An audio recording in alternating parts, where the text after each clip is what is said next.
Have you often had to throw away fresh cilantro simply because you didn't get a chance to use it in time? It's a common frustration, especially when it's out of season and becomes both expensive and harder to find fresh. That's exactly why I looked for a way to store it longer. After many trials, I found a simple and effective method: making cilantro powder. It's fragrant, convenient, cost-effective, and lasts for months. If you have a bunch of cilantro at home right now, don't throw it away. I'll show you how to turn it into powder in just a few easy steps. Let's get started. First of all, you need to choose your cilantro carefully. Look for bunches that are still nice and fresh, with a deep green color and a strong natural aroma. When you pick them up, the leaves should feel firm, not slimy, and definitely not bruised. Any leaves that have turned yellow, darkened in color, or become soft and wilted must be removed immediately. Do not hesitate to discard these damaged parts. When you are making dried powder, even a small amount of spoiled leaf can ruin the flavor of the entire jar. We want this to last, so start with the best quality to ensure your final product is safe and delicious. I've added subtitles in multiple languages for this video, so please choose your preferred one. Also, comment below and let me know which country you're watching from. It's amazing that we can connect from all around the world. Once the cilantro is sorted, it's time to wash it. Place your bunches into a bowl of clean water and handle them very gently. Cilantro is a delicate herb, so if you rub or scrub it too hard, the leaves will tear. Simply swirl the bunch through the water, allowing any trapped dirt and sand to fall to the bottom of the bowl. If you want to be extra thorough, you can soak the cilantro for a few minutes in a mixture of water and a little vinegar. This helps ensure that any remaining impurities are completely removed from the leaves, giving you the cleanest possible product. After soaking for about 5 minutes, rinse the cilantro well until the smell of the vinegar is completely gone and the water runs perfectly clear. Remember to handle them carefully even during this final rinse, as we want to keep those leaves intact for the best results. After washing, the next important step is to make sure your cilantro is completely dry. If you have a salad spinner, use it now to remove the excess water. If not, don't worry. Simply drain the herbs in a colander. Then spread them out on a clean towel or paper towels and gently pat them dry until they are free of moisture. If you have time, let the cilantro sit out in the air for about 20 to 30 minutes. This is crucial. If the herbs still contain too much water, the drying process will effectively act like steaming, making the leaves soft and dull in color. When the cilantro is already surface dry, the actual drying process becomes much faster. This prevents the powder from clumping later and makes it significantly easier to store for the long term. This is a step many people overlook, so please be sure to remember it. Once the cilantro is completely dry, we will move on to the next step, using only the leaves. I have experimented with using the tender stems before, but I found that they just aren't as aromatic as the leaves. Plus, they take much longer to dry, meaning that by the time your leaves are perfectly crisp, your stems might still be damp, leading to uneven results. It is best to stick to just the leaves for the best quality powder. You don't have to throw those stems away though. They are still packed with flavor, so save them to add to your next batch of soup or stew. Simply wrap them in a paper towel to keep them fresh and store them in your refrigerator.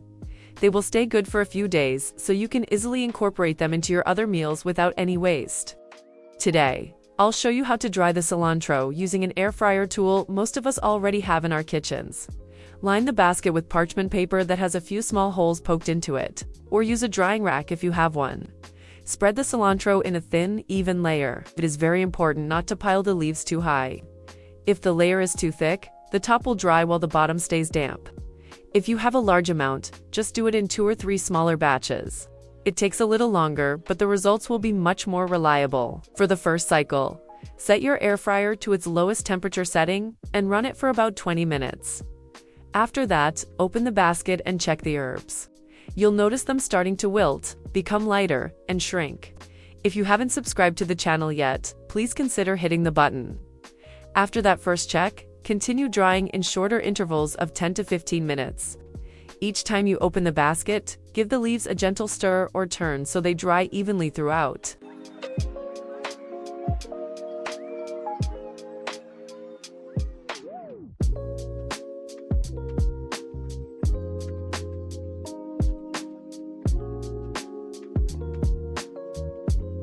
Keep in mind that depending on your specific air fryer model and the amount of cilantro, the total time will vary.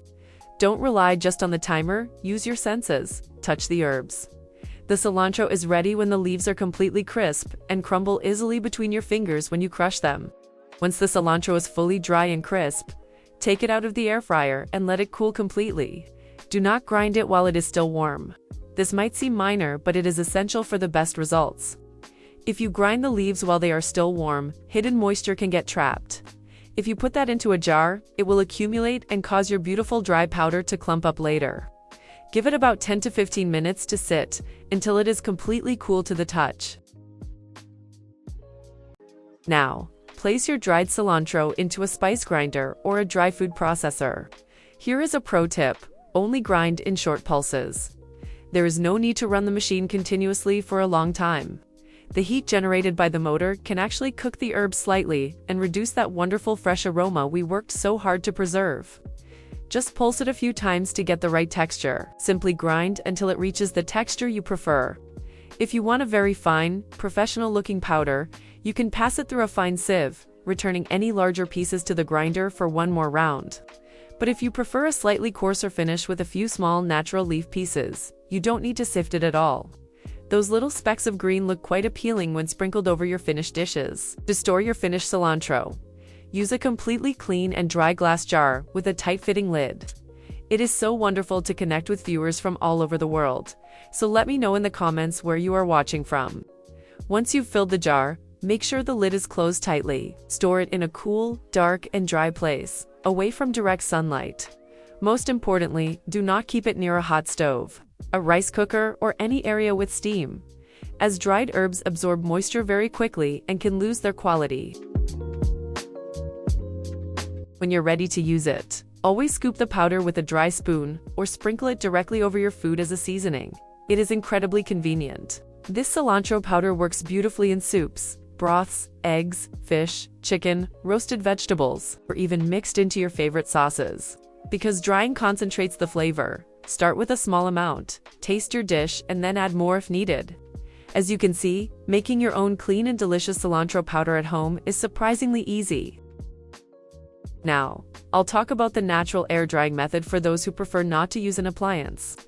After washing and drying your cilantro thoroughly, spread the leaves out on a tray lined with paper towels or a clean cloth. The key is to arrange them in a very thin, single layer. Once prepared, place the tray in a dry, well-ventilated area that is kept away from direct, strong sunlight to preserve the color. Alternatively, you can tie the cilantro into very small bundles and hang them upside down in a well-ventilated space. Remember, these bundles must be kept very small. If they are too thick, the outside might look dry, but the inside will remain damp, which can lead to an unpleasant smell or even mold. I want to be honest with you. While this method is simple and energy-free, it isn't always suitable. If you live in an area with frequent rain, high humidity, or if your kitchen isn't well ventilated, you should avoid this method entirely, as the cilantro might spoil before it has a chance to dry. To wrap things up, remember that cilantro is a very delicate herb with a high water content. If you try to dry it too slowly or in the wrong conditions, it will lose that beautiful green color and its signature aroma. Choosing the right drying method for your home environment is the secret to getting a high-quality result every time. I would love to know which method you usually prefer: air fryer, natural air drying, or perhaps a secret tip passed down in your own family. Let me know in the comments. Thank you so much for watching today. If you found this guide helpful, please give the video a like, share it with your friends, and don't forget to subscribe so you never miss a tip. See you again in the next simple and practical kitchen video.